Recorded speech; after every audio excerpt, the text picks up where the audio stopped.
The space near the outer fringe was quiet, just like it had been for thousands of years. Admiral Taeyang stood on the bridge of his flagship, watching the stars through the massive viewing screen. His fleet of 47 ships moved in perfect formation, their crescent-shaped hulls gleaming under distant starlight. The Velthier Dominion took pride in their vessels. Each ship was a work of art, designed as much for beauty as for function. Taeyang had commanded this fleet for 20 years. In all that time, he had never fired a weapon in anger. The Galactic Council maintained peace across all known space. Wars were things of ancient history, stories told to children about barbaric times long past. His weapons existed only as symbols, reminders of authority that would never need to be used. Navigator Minji sat at her station, monitoring the sensor arrays. She was young for her position, barely 30 cycles old, but her skills were exceptional. The routine patrol bored her sometimes, but today something changed. Her screens flickered with unusual readings. "Admiral?" she called out, her voice uncertain. "I'm detecting an anomaly. Energy signature unknown. It's massive." Taeyang walked over to her station. He had seen many strange things in deep space, but the readings made no sense. The power output was beyond anything in their databases. Location? 2 million kilometers ahead. "It's moving toward us." Minji's fingers danced across her controls. "Sir, it's coming out of a spatial rift." The viewing screen shifted. Space itself seemed to tear open and something emerged. Taeyang felt his breath catch in his throat. The vessel that appeared was unlike anything he had ever seen. It was enormous. 2 kilometers of angular metal, covered in thick armor plating that looked like it had survived countless battles. Weapons bristled from every surface. Strange symbols marked its hull, and sections of the armor showed obvious repair work. Where Velthier ships were elegant curves, this vessel was all brutal angles and aggressive design. The bridge fell silent. Every officer stared at the screen. "What is that thing?" someone whispered. Minji's hands shook as she read her instruments. "Admiral, the power output from that single vessel exceeds our entire fleet combined. Shields are active and they're stronger than anything I've ever measured. I count over 200 weapon emplacements, and those are just the ones I can see." Taeyang forced himself to remain calm. He was an admiral of the Velthier Dominion. He would not show fear in front of his crew. Open hailing frequencies, standard council protocols. The communications officer nodded. "Channel open, sir." "Unknown vessel, this is Admiral Taeyang of the Velthier Dominion 7th Fleet. You have entered council-protected space. Identify yourself and state your purpose." Static crackled for a moment. Then a voice responded, speaking Galactic Common with a strange accent. "This is Commander Hyun of the Earth Space Service vessel Indomitable. We are on a deep space survey mission. We request navigation coordinates for safe passage through this region." "Earth?" Taeyang had heard that name before. It took him a moment to remember. "You're human." "That's correct. We mean no harm to council vessels. We simply wish to pass through." Aboard the Indomitable, Commander Hyun watched his own screens with interest. The alien fleet was impressive in number, but their ships seemed fragile. His tactical officer, Lieutenant Do-Yun, had already analyzed their capabilities. "Sir, their weapons are minimal," Do-Yun reported. "Shield coverage has significant gaps. Formation is beautiful but impractical for actual combat. I don't think they've ever been in a real fight." Dr. Ji-won, the ship's xenobiologist, stood nearby. She had been studying everything they knew about Council species since Earth's first contact attempt 30 years ago. "The Council rejected our membership application because they said our military capabilities disturbed the peace. I don't think they understood what that meant. They've had no wars for 50,000 years." Yoon nodded. "Keep weapons powered down. We're not here to start a fight. Maintain shields at full strength, but don't do anything aggressive." Back on Taeyang's flagship, the Admiral felt a growing sense of unease. Humans. He remembered now. They had applied to join the Council decades ago and been rejected. The official reason was their aggressive nature and excessive military development. Most Council members had dismissed them as primitives who would eventually destroy themselves. But this ship was no primitive vessel. It was clearly advanced, and its power readings were terrifying. "Sir," Minji said quietly, "I recommend we allow them passage. That ship could destroy us." Taeyang felt a flash of anger. His pride would not allow him to simply step aside. He was an admiral of the Velthier Dominion, and this was Council space. "Negative. They will submit to inspection. It's standard protocol." He opened the channel again. Commander Hyun, you will power down your weapons and allow our inspection teams aboard. This is not a request. There was a pause. When Hyun responded, his voice remained polite but firm. I'm afraid we must decline, Admiral. Earth is not a member of the Council and is therefore not subject to Council authority. We will continue on our planned course. I suggest you move your fleet to a safe distance. Taeyang's face flushed. In 30 years of command, no one had ever refused his orders. Commander, you are surrounded by 47 warships. I strongly advise you to reconsider. Admiral, Hyun said, and now there was a note of warning in his voice. Your vessels are not warships. Please don't make this situation worse. The insult was too much. Taeyang turned to his weapons officer. Fire warning shots across their bow. Show them we're serious. The weapons officer hesitated. Sir, are you certain? Do it! 3 energy beams lanced out from the flagship, carefully aimed to miss the human vessel but pass close enough to demonstrate intent. They struck the Indomitable's shields and simply dissipated. The massive human ship didn't even slow down. Its shields didn't flicker. The most powerful weapons in the Velthier fleet had done absolutely nothing. Minji's voice was barely a whisper. Sir, their shields didn't even register the impact. It was like shooting light at a mirror. Panic began to spread through the bridge. Officers looked at each other with wide eyes. If their weapons couldn't even scratch that ship's shields, what chance did they have? Taeyang stood frozen. His mind raced through possibilities. He had 47 ships.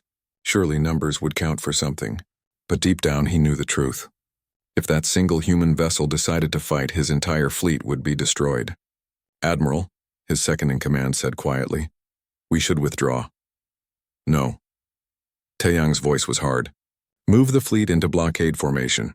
If they want to pass, they'll have to go through us. It was a desperate move, and everyone on the bridge knew it. But Taeyang couldn't back down now.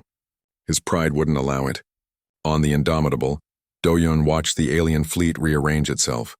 Sir, they're forming a blockade. I think they actually mean to stop us. Hyun sighed. They don't understand what they're dealing with. Dr. Ji-won, what can you tell me about Velthier psychology? Ji-won pulled up her data. They evolved on a paradise world. No natural predators, abundant resources. They've never had to fight for survival. The Council has kept peace for so long that they've forgotten what real conflict looks like. Their weapons are ceremonial, never tested in actual combat. So they don't know when they're outmatched, Hyun said. Exactly. They literally can't comprehend the danger they're in right now. Hyun made his decision. Do-Yun, if any of their ships attempt to board us or attack again, disable their engines only. Surgical precision. No casualties. We need to show them what we can do without starting a war. Understood, sir. The two fleets faced each other across the void. The Velthier formation was perfect. Their ships arranged in beautiful geometric patterns. The Indomitable sat alone, a dark fortress that seemed to radiate menace despite doing nothing aggressive. Admiral Taeyang stared at the human warship and felt something he had never experienced in his long career. For the first time in his life, he understood what fear truly meant. Captain Bora commanded the destroyer Swift Talon, one of the fastest ships in Admiral Taeyang's fleet. She was known for her aggressive tactics and unwavering loyalty to the Dominion. When she saw the human vessel sitting calmly in space, seemingly unconcerned by an entire fleet surrounding it, her anger flared. Admiral, she transmitted to the flagship, request permission to execute ramming speed. If weapons won't work, we'll use our ships themselves. Taeyang considered her words. It was a desperate suggestion, the kind of tactic that proved just how frightened they all were. But what choice did they have? Permission denied. Hold formation. On the Council homeworld, billions of light years away, Counselor Jinwoo watched the standoff through real-time quantum communication feeds. His office was filled with historical records that his staff had frantically pulled from the archives. The name Earth had triggered old memories, and what he was reading terrified him. 30 years ago, humanity had applied for Council membership. The application included detailed information about their world, their history, their technology. Jinwoo had voted to reject them, along with most other Council members. The reason seemed clear at the time. Humans were too violent, too warlike. Their entire history was one continuous cycle of conflict and warfare. But now, looking at these records again, Jinwoo saw something he had missed before. Humans hadn't just fought wars. They had turned warfare into a science. Every conflict had pushed their technology forward. Every defeat had taught them new lessons. They had fought each other for 10,000 years, and each generation had become more efficient at combat than the last. The council races had evolved on peaceful worlds. They had developed art, philosophy, and science in harmony with nature. Humans had evolved in constant conflict, fighting nature, fighting each other, fighting for every scrap of survival. Where council ships were designed to inspire and explore, human ships were designed to endure and destroy. Jinwu opened a priority channel to Admiral Taiyang. "Admiral, you must stand down immediately. You don't understand what you're facing." Taiyang's face appeared on the screen. He looked tired and stressed. "I understand perfectly, Counselor. This is a single ship. We have 47. That single ship is an exploration vessel," Jinwu said urgently. "I've been reading their application records. They classify it as a deep space research ship, not even a military vessel, and it still outguns your entire fleet." The color drained from Taiyang's face. "Not military? According to their own documentation, they have 200 vessels specifically designed for warfare. Each one 3 times larger than what you're facing now." Jinwu's hands trembled as he spoke. "Admiral, their smallest combat vessel could destroy your fleet in minutes. You're not facing a warship. You're facing the equivalent of their civilian research boat that happens to have weapons for self-defense." Aboard the Indomitable, Commander Hyun was having his own difficult conversation. His orders from Earth were clear. Avoid conflict with Council forces, but defend the ship if necessary. The problem was that any defense would likely result in massive casualties for the Velthir fleet. Lieutenant Do-hyun had run the combat simulations. "Sir, if they attack, we can neutralize their entire fleet in approximately 7 minutes. But even with precision targeting, some casualties are inevitable. Their ships are fragile. Any hit could cause catastrophic damage." Dr. Jiwon looked worried. "Commander, we need to find a way to de-escalate this. The Council rejected us because they feared our military power. If we destroy an entire fleet now, even in self-defense, we'll confirm every fear they ever had. They'll unite against us." "I know," Hyun said quietly. "But I won't let my crew die because we're worried about politics." A young ensign spoke up from the communication station. "Sir, we're receiving a transmission from one of the Velthir cruisers. They're requesting permission to board us." Hyun looked at his tactical display. The cruiser had broken formation and was approaching slowly. "Are they armed?" "Scanning now." "Yes, sir. Boarding party of 30 Velthir soldiers with what appear to be energy weapons." This was it. The moment that would decide everything. Hyun could refuse and hope they backed down. He could allow them aboard and risk his crew's safety. Or he could demonstrate exactly what his ship was capable of. "Do-hyun," Hyun said calmly, "disable that cruiser. Engines only. I want 0 casualties." "Aye, sir." The Indomitable's point defense systems activated. They were designed to destroy incoming missiles and fighters, small weapons by the ship's standards. Dozens of precise laser bursts lanced out, each one calculated to the millimeter. They struck the approaching cruiser's engine assembly with perfect accuracy. The cruiser's engines died instantly. Emergency lights flickered on as the vessel lost power. It drifted helplessly in space, completely disabled but otherwise undamaged. The crew aboard would be shaken but unharmed. On the flagship, Minji watched her sensors in disbelief. "Admiral, they disabled the Spirit of Unity in under 3 seconds. Perfect precision strikes. No hull damage, no casualties. They targeted only the engines." Captain Bora's voice came over the fleet channel, and for the first time she sounded frightened. "Admiral, did you see that? They could have destroyed that ship. Instead, they performed surgical strikes faster than our targeting systems could even track." "What kind of weapons technology is that?" Taeyang stared at the drifting cruiser. His most advanced vessel, pride of the Velthir Dominion, disabled in 3 seconds, and the human ship had held back, choosing mercy when it could have chosen destruction. The implications were staggering. These humans had weapons that could have annihilated his entire fleet before they could even return fire. But they chose not to use them. They were showing restraint that he himself had failed to show. "All ships," Taeyang said, his voice heavy with defeat. "Cease hostile actions. Fall back to defensive positions." Commander Hyun received the message and felt relief wash over him. "Acknowledge their withdrawal. Send a rescue team to assist the disabled cruiser." Dr. Jiwon raised her eyebrows. Sir, are you sure that's wise? They just tried to board us by force.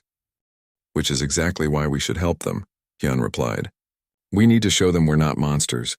Send a team with repair equipment and medical supplies just in case. 20 minutes later, a human shuttle approached the disabled Veltir cruiser. The Veltir crew watched it approach with a mixture of fear and confusion. They had tried to attack this ship and now it was sending help. The human team, led by engineer Minho, boarded the cruiser carefully. The Veltir soldiers raised their weapons nervously, but Minho simply held up his hands in a gesture of peace. We're here to help, he said in careful galactic common. Your engines are disabled. We can repair them or we can tow you back to your fleet. Your choice. The Veltir captain, a young officer named Daehyun, stared at the humans in confusion. You disabled our ship. You tried to board ours without permission, Minho said simply. We defended ourselves, but we don't want anyone to get hurt, so repairs or tow. Daehyun found himself being given a tour of the human repair procedures. Minho explained everything in simple terms, showing how the precision weapons had targeted only specific components. The engine could be fixed in a few hours with the right tools. Your ship design, Daehyun said slowly. It's built for survival. Everything has backups, multiple layers of protection. Minho nodded enthusiastically. Every system has 3 backups minimum. We assume everything will fail eventually, so we plan for it. Hull breach? Internal bulkheads seal automatically. Power failure? Emergency reactors kick in. Life support problems? Recyclers and oxygen reserves. We design for worst-case scenarios. But why? Daehyun asked. Space is dangerous, but surely not that dangerous. Minho's expression grew serious. Where we come from, space is the safest place we've ever been. That single sentence spoke volumes. These humans came from a world so dangerous that space seemed peaceful by comparison. What kind of planet produced people like that? As the human repair team worked, Daehyun realized something profound. The difference between council ships and human ships wasn't just technology.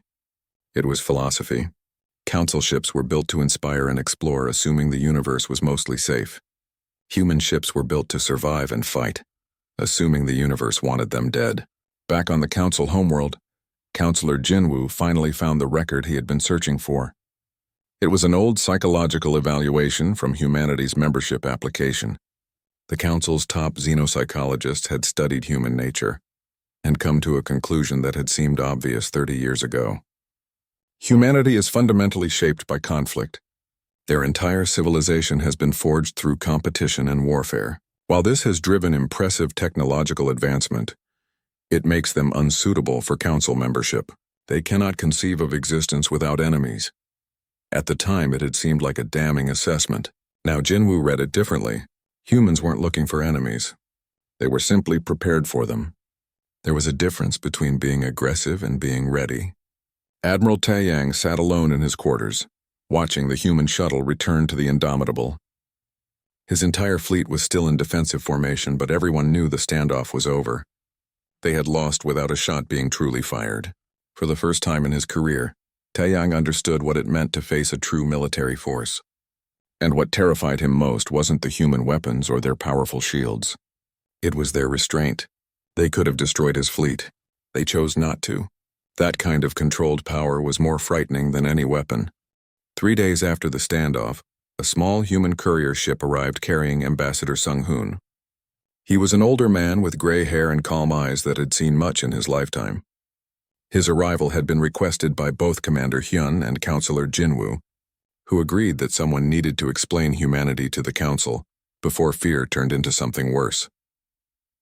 Admiral Taeyang received the ambassador aboard his flagship with full honors. Though the ceremony felt hollow after recent events, they met in the conference room, where holographic displays showed maps of known space and data about both civilizations. Thank you for agreeing to this meeting, Sung-hoon said, his galactic common perfect. I understand there was an unfortunate misunderstanding. Taeyang almost laughed at the understatement. Your ship disabled one of mine in 3 seconds. I wouldn't call that a misunderstanding. No, Sung-hoon agreed. That was a demonstration. Commander Hyun showed you what his ship could do while ensuring nobody died. He was trying to prevent bloodshed, not cause it. The ambassador opened a data file and projected it for everyone to see. I've been authorized to share Earth's complete history with you. After what happened, my government feels you deserve to understand who we are and why we built ships like the Indomitable. What followed was a presentation that left every Velthier officer in the room stunned. Earth's history was displayed in brutal detail. 10,000 years of recorded warfare, countless empires rising and falling, technologies developed specifically to kill more efficiently, nuclear weapons that had nearly destroyed their entire planet. We almost went extinct twice, Sung-hoon explained quietly. Once from nuclear war, once from environmental collapse caused by our industries.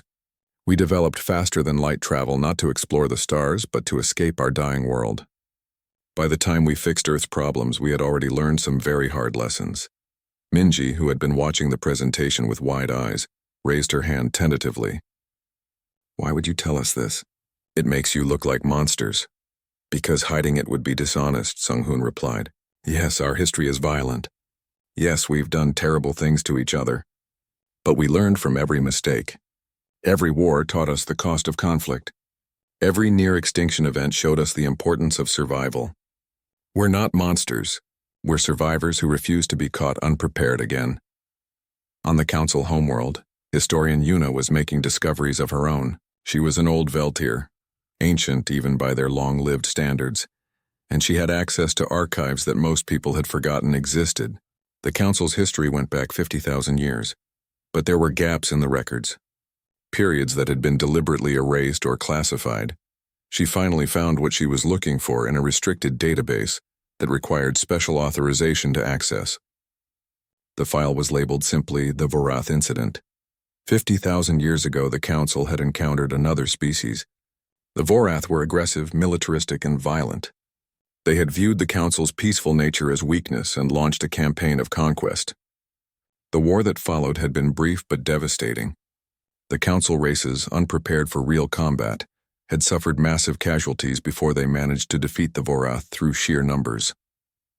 After the war, the Council made a decision. They would erase the Vorath from history and establish a new philosophy. No Council race would ever develop military technology again. Peace would be enforced through strict laws and cultural pressure. For 50,000 years it had worked. But the Vorath hadn't been destroyed. They had been scattered, their civilization broken.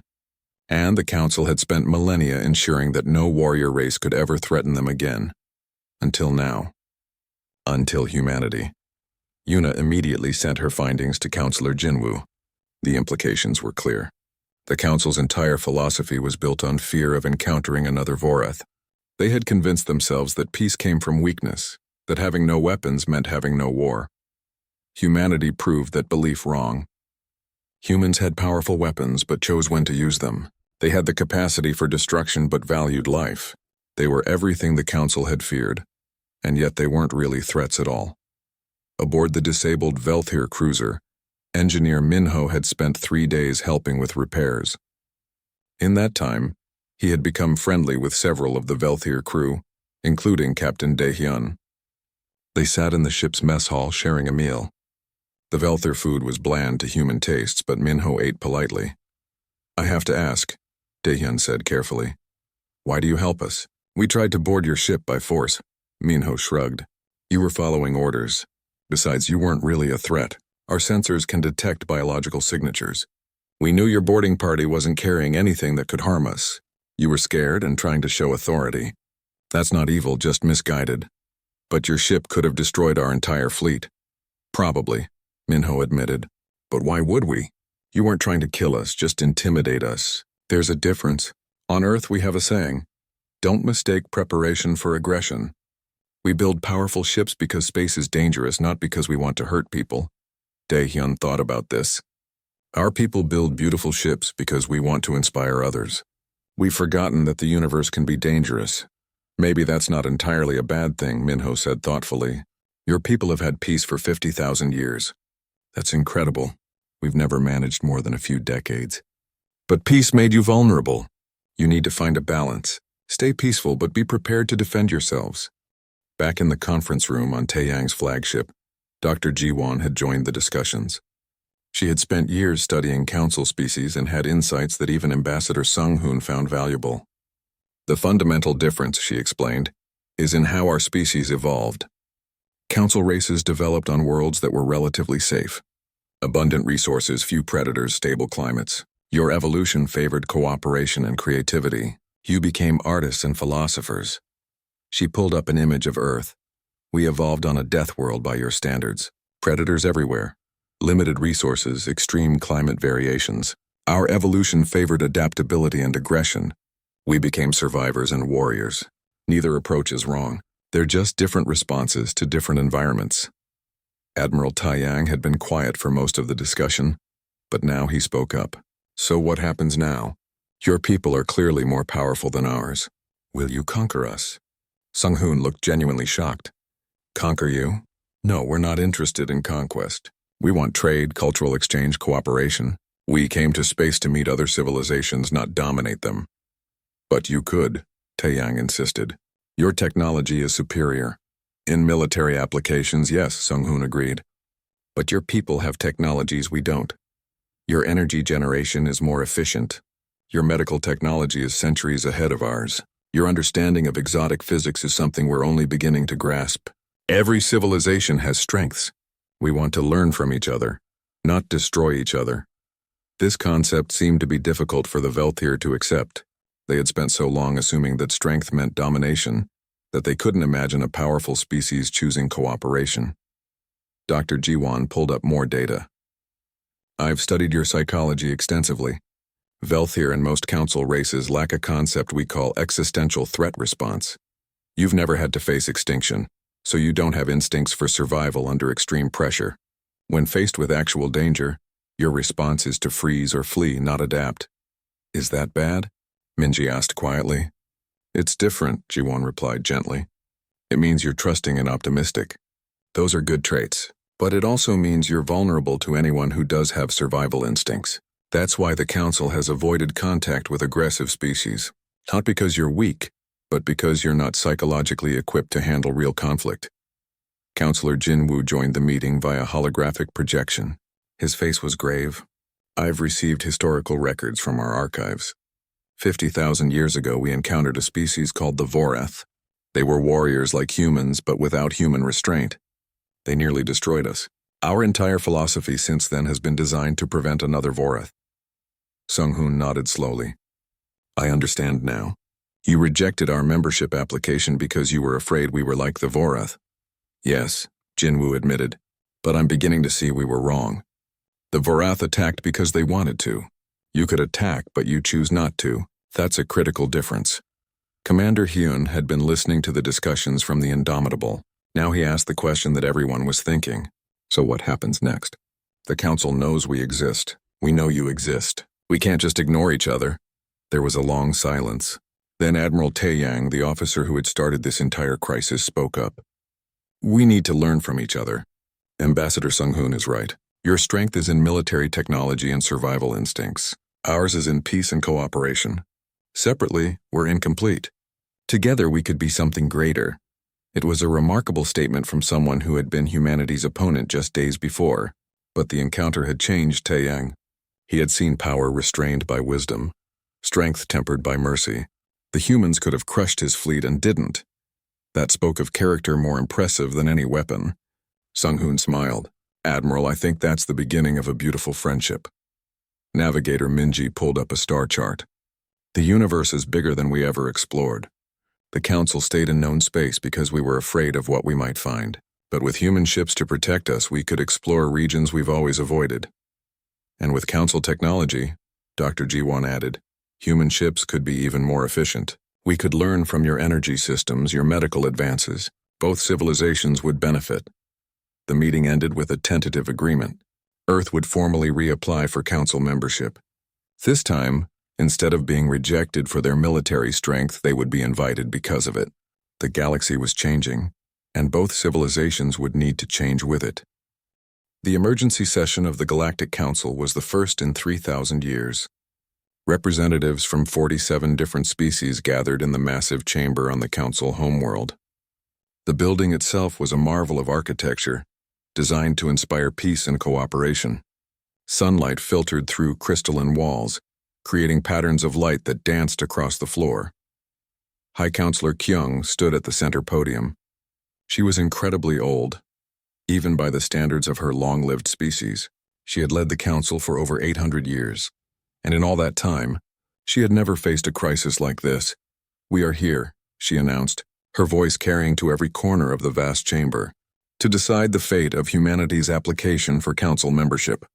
But more than that, we are here to decide what kind of council we wish to be." The debate that followed was fierce. Some representatives argued for immediate military alliance against humanity. Others proposed complete isolation, cutting off all contact with human space. A small but vocal minority suggested something that seemed radical: accepting humans as full members and learning from them. Councillor Jinwoo stood to present his findings. Holographic displays showed the encounter between Admiral Taeyang's fleet and the Indomitable. Every representative watched in silence as the human ship disabled the Velthir cruiser with surgical precision. "We tested them," Jinwoo said bluntly. "Admiral Taeyang fired on them first. They had every right to destroy our fleet in self-defense. Instead, they showed restraint that none of us expected. They disabled a single ship without casualties, then sent repair teams to help. That is not the behavior of conquerors." An older representative from the Korath species spoke up. "But look at their weapons. Look at their ships. Everything about them is designed for war. Everything about them is designed for survival," Jinwoo corrected. "There's a difference. I've reviewed their history. Yes, they fought wars, but they also saved each other during disasters, cooperated to solve problems, and ultimately chose to reach for the stars together. They're not monsters. They're just prepared." On Earth, Admiral Hanul received her orders directly from Earth's government. She commanded the home fleet, 200 warships designed specifically for combat. Each vessel was 3 times larger than the Indomitable, bristling with weapons that could crack planets if necessary. "Deploy to Commander Hyun's position," her orders read. "Make it clear that Earth stands with its people, but avoid conflict if possible." Hanul had fought in Earth's unification wars decades ago. She had seen what human weapons could do when unleashed without restraint. The thought of using that power against the Council species troubled her. They were like children playing at war with no understanding of what real combat meant. She opened a secure channel to Earth's government. "Sir, deploying the home fleet will terrify them. They'll think we're invading." "That's the point," came the response. "We need to show strength. Make them understand they can't push us around. With respect, sir, there's a difference between showing strength and making enemies. If we overwhelm them, they'll unite against us out of fear. But if we show strength combined with restraint, like Commander Hyun did, we might actually make allies." There was a long pause. "What do you suggest, Admiral?" Hanul thought carefully. "Send 3 ships. Enough to prove we can reinforce our people, but not enough to seem like an invasion force. Let me choose crews trained in diplomacy as well as combat. We'll make it clear we're strong but not aggressive." Meanwhile, among the younger Council species, a movement was growing.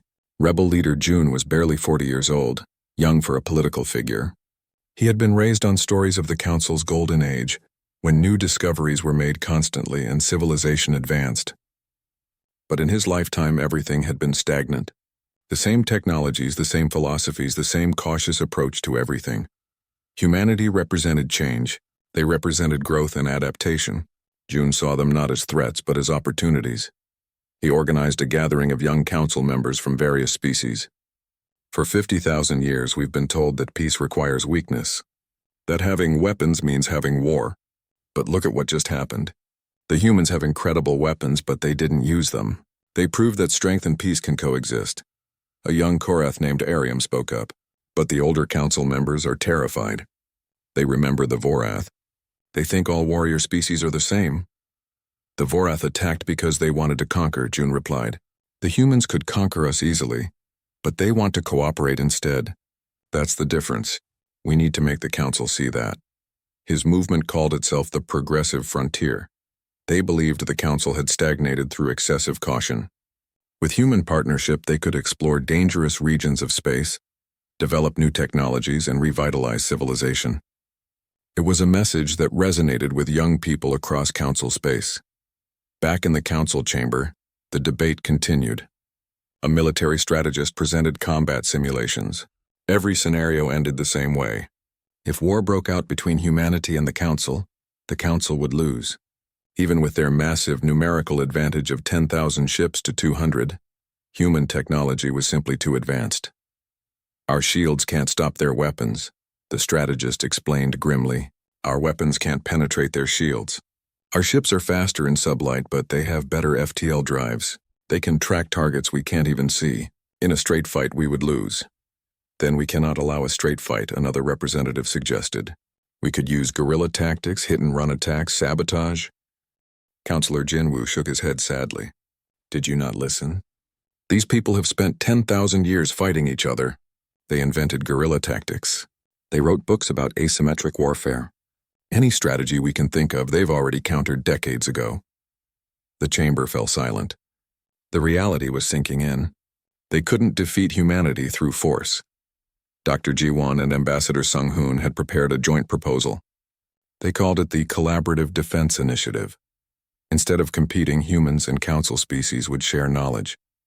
Humans would help upgrade council defenses, not to make them aggressive, but to make them secure.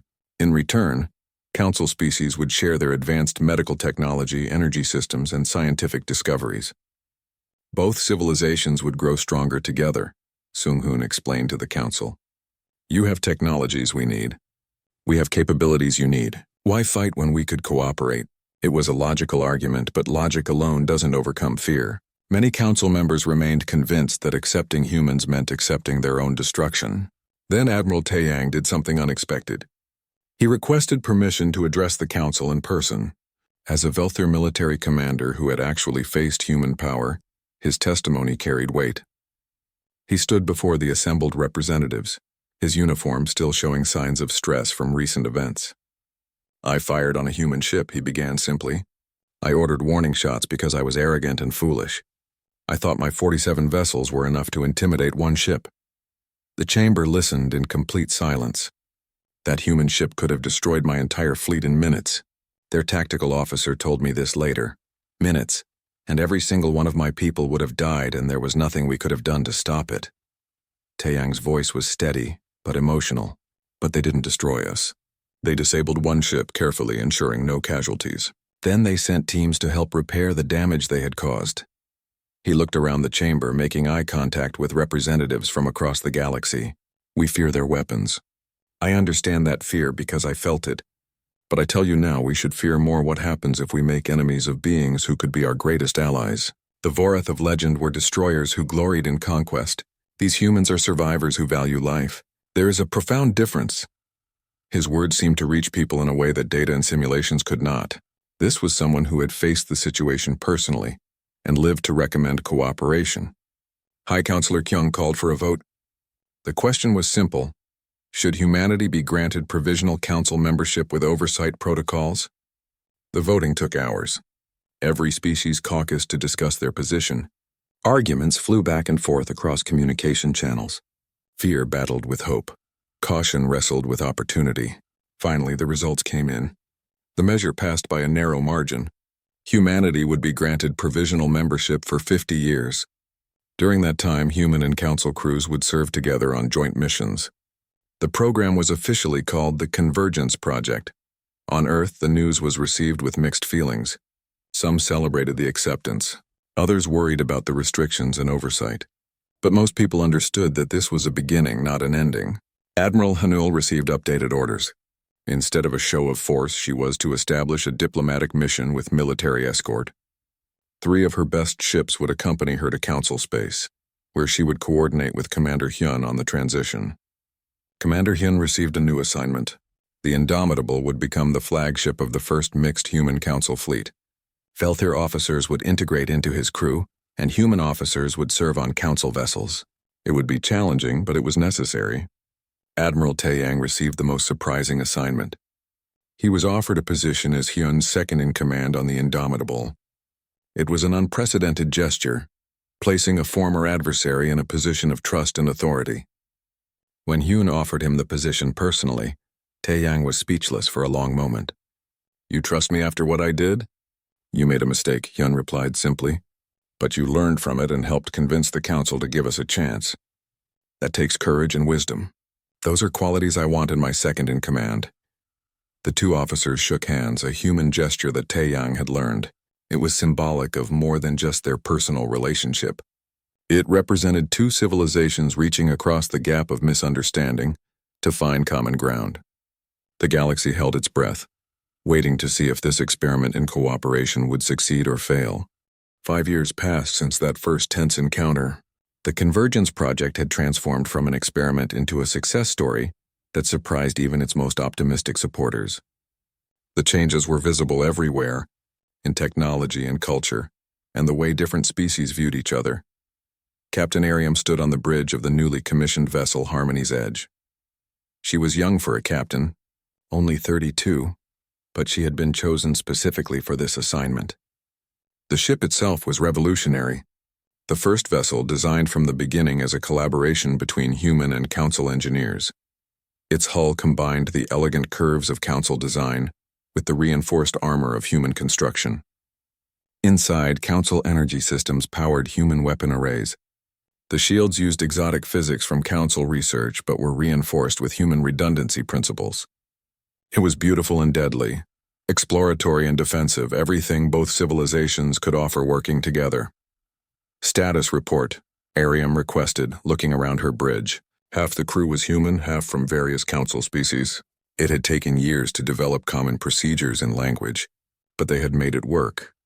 All systems optimal, reported the tactical officer, a human named Lieutenant Dohyun, who was no relation to the Velthir Dahyun. We're ready for the expedition.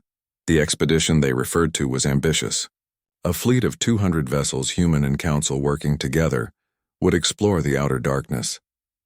It was a region of space the council had always avoided, rumors of dangerous anomalies and ancient threats keeping them away for millennia.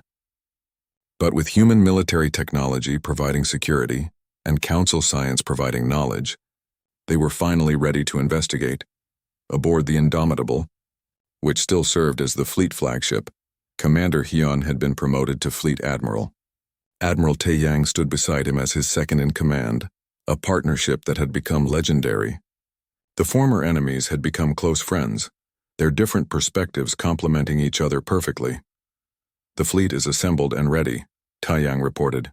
All ships report green across the board. Yun looked at the tactical display showing 200 ships in perfect formation. Council vessels with their graceful designs nestled between angular human warships. Each protected the other's weaknesses. Council ships had superior sensors and energy efficiency. Human ships had heavy armor and powerful weapons. Together they were far stronger than either could be alone. Dr. Ji-won had become the head of the Convergence Project's scientific division. Her office was filled with reports about the cultural exchange programs that had developed naturally from the military cooperation. Human doctors were learning council medical techniques that could regenerate damaged tissue. Council engineers were studying human redundancy systems that made ships nearly indestructible. But her favorite project was the exchange program for young people.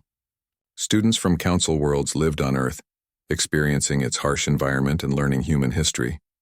Human students studied on council worlds, learning art and philosophy from cultures that had perfected peace. The next generation was growing up understanding both perspectives. She had just finished reading a paper written by Science Officer Dae-hyun, the Velthir who had been aboard the disabled cruiser 5 years ago.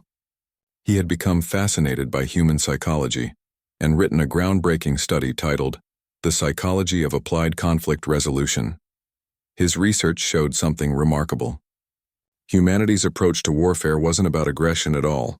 It was about systematic problem-solving under pressure. Every battle was a puzzle to solve, every conflict a challenge to overcome.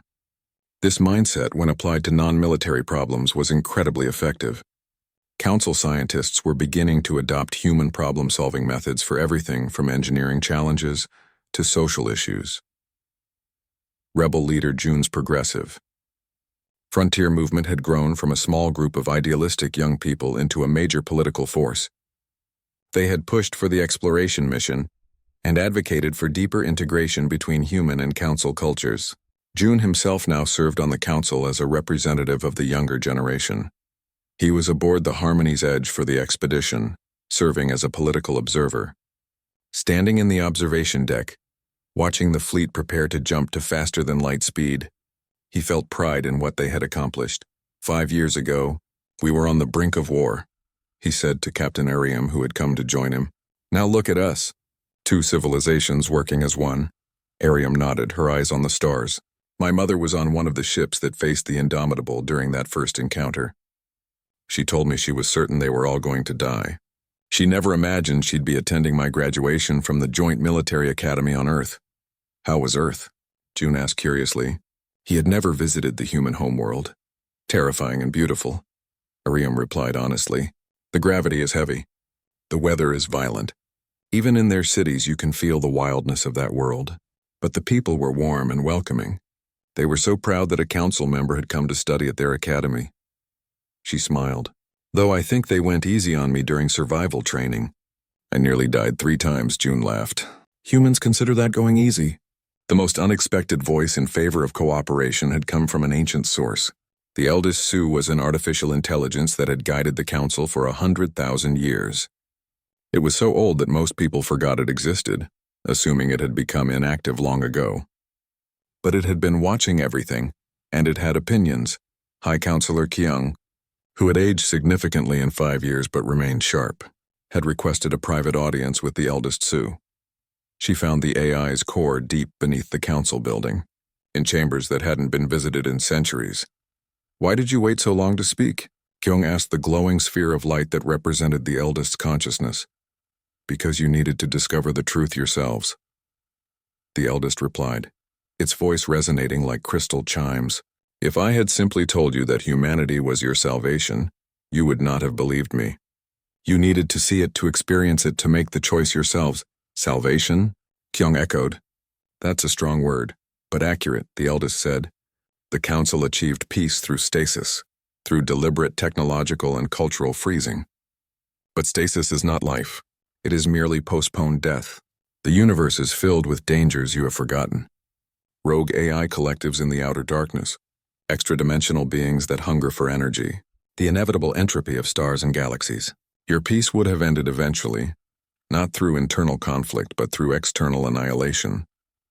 The sphere pulsed with light. Humanity is not a threat to the council. They are its salvation.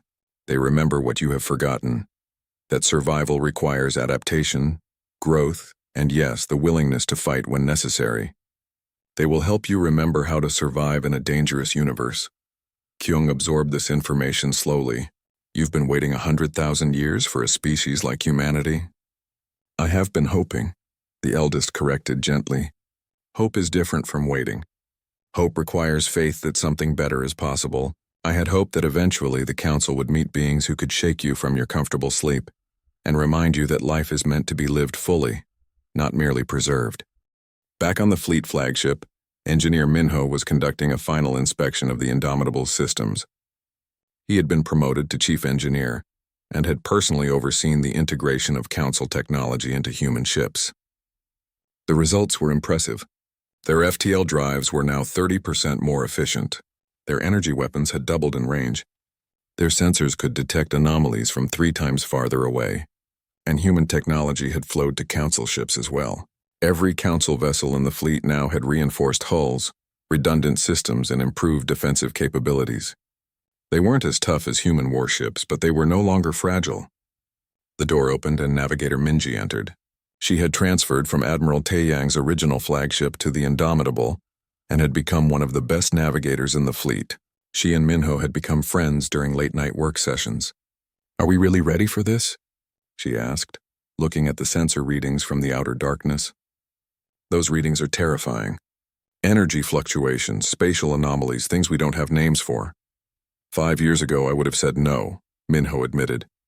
But now, we have council science to understand what we're seeing, and human military power to handle any threats. We're as ready as we can be. The fleet prepared to jump. 200 ships representing dozens of species all working toward the same goal. It was something that would have been impossible just 5 years earlier. Admiral Hyun opened a fleet-wide channel. His voice was calm and confident, carrying to every ship in the formation. All ships, this is Fleet Admiral Hyun. 5 years ago, the Velthir fleet saw the Indomitable for the first time and feared what we represented.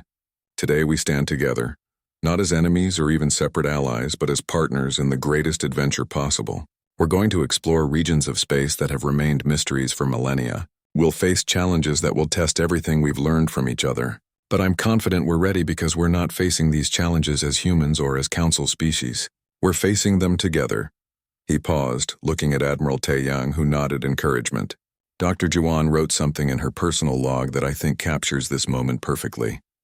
She said that when the Velthir first encountered the Indomitable, they saw only a warship and panicked. Now they understand what we've always known. The measure of a civilization isn't its weapons, but what it chooses to protect with them. Today we protect each other, not through fear but through friendship, not through domination but through cooperation. On the Harmony's edge, Captain Uriam listened to the Admiral's words and felt tears in her eyes. Her mother had been terrified of humans 5 years ago. Now she was proud that her daughter served alongside them. On Earth, billions watched the live feed as the fleet prepared to jump. The excitement was palpable. Humanity had spent centuries dreaming of joining a galactic community. The dream had almost been destroyed by fear and misunderstanding, but now it was real. On dozens of council worlds, billions more watched with equal excitement. The stagnation that had lasted 50,000 years was finally ending. The future was unknown and uncertain, but it was alive with possibilities. "All ships," Admiral Hyun announced, "engage FTL drives. Let's see what's out there." 200 vessels activated their faster-than-light drives simultaneously. Space warped around them, reality bending to allow passage. The fleet leaped forward into the unknown, leaving the familiar territories of council space behind. In the outer darkness, ancient things stirred. Dangers that had slumbered for millennia noticed the approaching fleet. Mysteries that had waited eons for discovery prepared to reveal themselves. But the fleet was ready. Council wisdom combined with human strength, scientific curiosity balanced with military preparedness, hope tempered with caution. Whatever they found in the darkness, they would face it together. Behind them, the council world slept easier. For the first time in 50,000 years, they were protected not just by laws and treaties, but by ships and people ready to defend them. The peace they cherished was no longer fragile and frightened. It was strong and confident. And in the darkness ahead, 200 ships carried the combined hopes of dozens of civilizations. The future was uncertain but bright with promise. Humanity had shown the Council that strength and peace could coexist, that survival and compassion were not opposites but partners. The galaxy had changed. The old order of enforced peace through weakness had ended. A new era had begun, one where different civilizations learned from each other and grew stronger together. And far ahead in the darkness, adventure waited.